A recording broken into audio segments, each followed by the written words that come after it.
Hello friends, welcome back to the channel study with Praveen. तो आपका SSC stenographer 2022 का grade C और grade D का फाइनल वैकेंसी रिलीज कर दिया गया है एसएससी के द्वारा।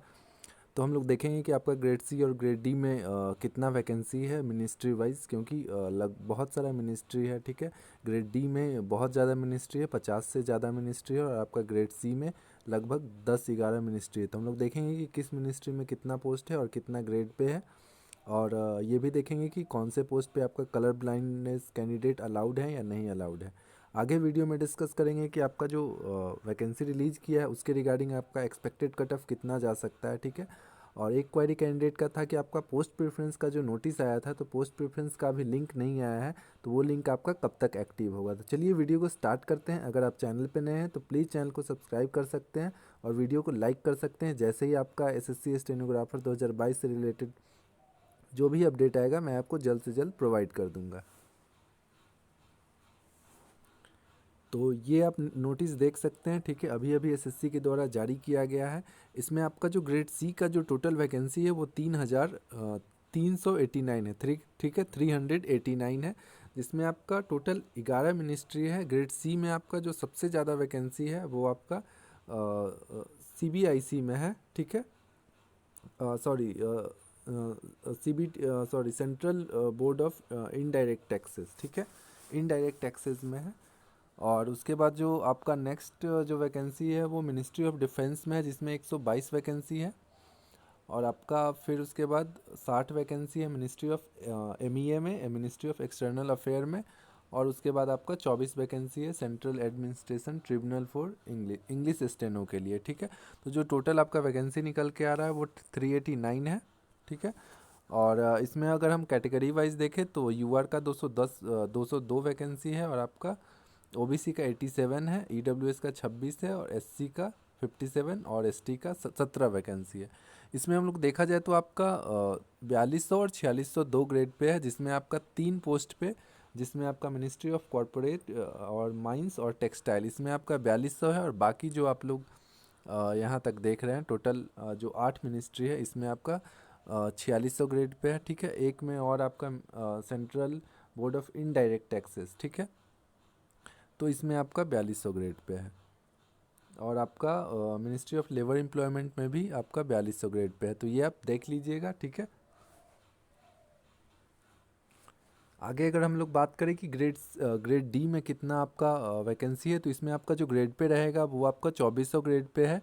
ठीक है, और इसमें आपको एक बात और ध्यान देना है कि जो कैंडिडेट कलर ब्लाइंडनेस है तो वो आप यहाँ से देख सकते हैं कि किस पोस्ट पे या किस मिनिस्ट्री में आप कलर ब्लाइंड हैं या नहीं है। ठीक है, तो आपको ये करना है कि पोस्ट प्रेफरेंस फिल करने से पहले आपको चेक कर लेना है। ठीक है, यूट्यूब पे आप सर्च कीजिएगा कि how to check colour blindness, तो वहाँ से आप चेक कर लीजिएगा। नहीं तो आपका ये होगा कि अगर आप कलर ब्लाइंडनेस है और आपको आइडिया नहीं है, पता नहीं है, अगर आपको उसी पोस्ट मिल जाता है प्रेफरेंस ऑर्डर में, अगर आप उस ऊपर डाल देते हैं, अगर आपको मिल जाता है तो फिर फाइनली आपको बाहर कर दिया जाएगा मेडिकल में। ठीक है, तो आप ध्यान से भरिएगा। जब पोस्ट प्रेफरेंस आएगा तो मैं एक वीडियो बना के बता दूंगा कि कैसे आपको फिल करना है उसके रिगार्डिंग। तो इसमें अगर देखा जाए तो आपका बीआरओ में आपका टोटल 66 वैकेंसी है, जो कि ओनली फॉर मेल कैंडिडेट है। ठीक है, ये आपका फीमेल कैंडिडेट का नहीं है। फिर आपका सीबीटी में central bureau of direct taxes में आपका 1992 वैकेंसी है।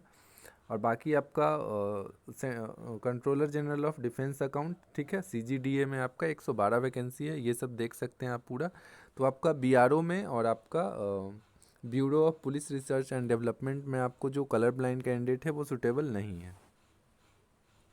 तो ग्रेड डी में आपका जो टोटल नंबर ऑफ पोस्ट है, ठीक है, तो ये आपका पोस्ट कोड है, जैसे D63, तो ये आपका पोस्ट कोड है। तो आपका टोटल 62 मिनिस्ट्री में आपका वैकेंसी है, जिसमें आपका टोटल जो वैकेंसी है वो 35,071 है। ठीक है, सॉरी 3,571 है, जिसमें आपका यूआर का 1540 है, और बाकी ओबीसी का 565 है। ठीक है, तो सॉरी ओबीसी का 911 है। तो टोटल आप वैकेंसी कैटेगरी वाइज देख सकते हैं। इसमें सबसे ज़्यादा ध्यान कलर ब्लाइंडनेस का ही आपको रखना है, अगर आप कलर ब्लाइंडनेस हैं तो।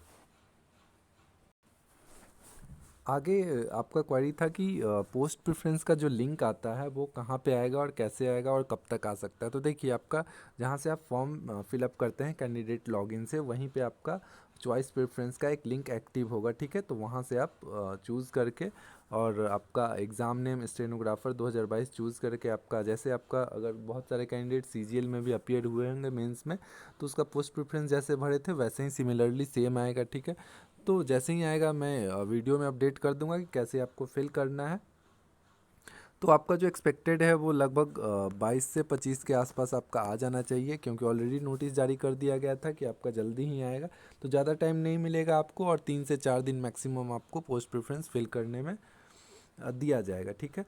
तो अगर बात करें कि आपका जो टोटल वैकेंसी इस बार है वो लगभग 3960 के आसपास ग्रेड सी और ग्रेड डी का मिलाकर आपका वैकेंसी हो गया है। तो वैकेंसी तो आपका अच्छा खासा है, ग्रेड सी में थोड़ा कम वैकेंसी एक्सपेक्टेशन से, और ग्रेड डी में ठीक ठाक आपका वैकेंसी है, ठीक है। इतना वैकेंसी अब कभी आने वाला नहीं है, ठीक है। स्टेनो 2023 में भी आपका जो वैकेंसी रहेगा वो लगभग 1000 से 1500 के बीच रहेगा, उससे ज़्यादा रहने का अनुमान नहीं है। तो अगर हम लोग बात करें कि ग्रेड सी का यूआर का कट ऑफ कितना रह सकता है, तो यूआर का आपका 148 के अप्रॉक्स रह सकता है। जैसा कि आपको पता है कि स्किल टेस्ट बहुत बार मल्टीपल बार एग्ज़ाम कंडक्ट हुआ इस बार, और टेक्निकल इशू का कारण और कुछ इशू के कारण आपका री एग्ज़ाम बार बार कंडक्ट किया गया है। पिछले वीडियो में मैं आपको डिस्कस किया था कि आपका जो अटेंडेंस था वो कितना रहा था, ठीक है। तो अटेंडेंस तो आपका लगभग पिछले ईयर के जो परसेंटेज था लगभग उतना ही रहा था इस बार भी। तो यूआर का कट ऑफ हम लोग कह सकते हैं कि 148 के आसपास आपका रह सकता है, ठीक है। इसमें यूआर में आप अगर मैक्सिमम कुछ इंक्रीज हो सकता है तो +2 का इंक्रीज हो सकता है, उससे ज़्यादा आपका जाने का चांस नहीं है। सिमिलरली ओबीसी का 146 रह सकता है, ईडब्ल्यूएस का 140, एससी का 132, ठीक है, और आपका एसटी का 120, ओएच का 102, वीएच का 85, ठीक है। तो ये आपका ग्रेड सी का एक्सपेक्टेड कट ऑफ रह सकता है। आगे अगर हम लोग देखा जाए तो ग्रेड डी स्टेनोग्राफर का कितना रह सकता है फाइनल एक्सपेक्टेड कटअप। देखिए, एक बात मैं और क्लियर करना चाहता हूँ कि ग्रेड सी में थोड़ा कम वैकेंसी है, ठीक है।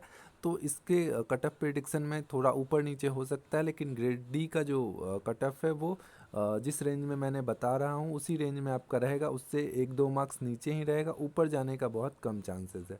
तो अगर यूआर का देखा जाए तो अगर आपका मार्क्स 128 से 130 के अप्रॉक्स बन रहा है तो आपका बहुत ज़्यादा हाई चांसेस है कि आप फाइनल सिलेक्शन हो सकता है। और बहुत सारे पोस्ट में जैसे आपका बीआरओ का है, तो ग्रेड सी में ज़्यादा चांसेस है कि आपका बीआरओ का सबसे कम कट ऑफ जा सकता है, ठीक है, बॉर्डर रोड ऑर्गेनाइजेशन में। तो इसमें सिर्फ मेल कैंडिडेट अप्लीकेबल है, फीमेल कैंडिडेट इसमें अप्लीकेबल नहीं है। तो ज़्यादा चांसेस है, क्योंकि एसएससी सीएचएसएल में भी इस बार देखा गया कि बीआरओ का सबसे कम कट ऑफ गया है, तो इसमें भी आपका चांसेस है कि बीआरओ का सबसे कम कट ऑफ रहा है। सिमिलरली ओबीसी का आपका 124 रह सकता है, ईडब्ल्यूएस का 122, एससी का आपका 113, एसटी का 107, ओएच का आपका 72। और जैसा कि मैं बताया कि पोस्ट प्रेफरेंस का जो एक्सपेक्टेड डेट है वो 22 से 25 के आसपास है, और आपका लगभग पोस्ट प्रेफरेंस जैसे ही फिल होगा उसका 15 से 18 दिन के बीच आपका फाइनल रिजल्ट आ जाएगा। जैसा कि आपका एसएससी सीजीएल में इस बार देखा गया है कि पोस्ट प्रेफरेंस के 18 से 20 दिन में आपका रिजल्ट आ गया है, तो आपका मिड जून में आपका जो फाइनल रिजल्ट है वो एक्सपेक्टेड है। चलिए, वीडियो को यहीं तक रखते हैं। Thank you so much for watching this video.